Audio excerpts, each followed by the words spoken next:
come transform our entryway with us for less than $500. So to start out, I just kind of put tape up to see the kind of vibe I was going for. And then it was Alex's turn to actually get in there and do the measurements because I sure wasn't going to do it. And then we fought with the nail gun and had to put this project on hold. So I laid the floor out to get an idea of what it was going to look like, lined it up with the, what's that thing called? Level. And then just got to going. These are really easy to do when you don't have to do any cutting, and this was me reading the instructions after the fact, and no, I didn't put anything under them.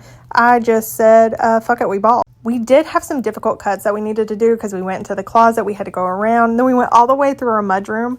So the cutting, when you had to do them like kind of on an angle or a little jiggy jag, was kind of hard, but straight across it was really easy, and they break right in half, especially if you use an X-Acto knife, and then just pop them up.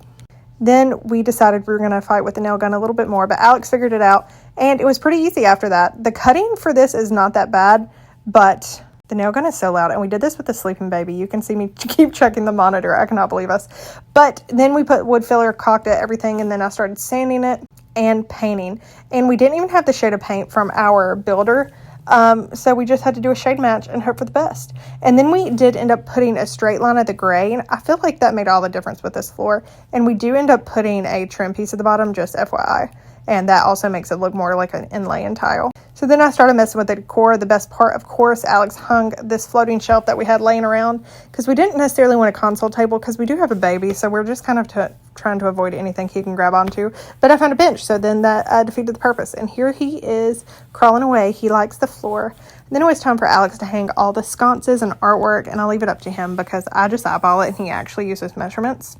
And he did a great job. And I did want to hang the picture in between the molding. I know that kind of defeats the purpose of picture molding, whatever. And here is the finished product. I cannot be happier with how it turned out. And I feel like it makes our entryway so much bigger. Also, we did add a light that I found on Amazon in a ceiling medallion because there was a giant hole in the ceiling from the recessed lighting. But it does make our mudroom and our entry actually look intentional and so much better. I will have everything linked on my Instagram and my LTK, or everything that I can link anyway. But highly recommend. It was such a fun project to do. My favorite yet.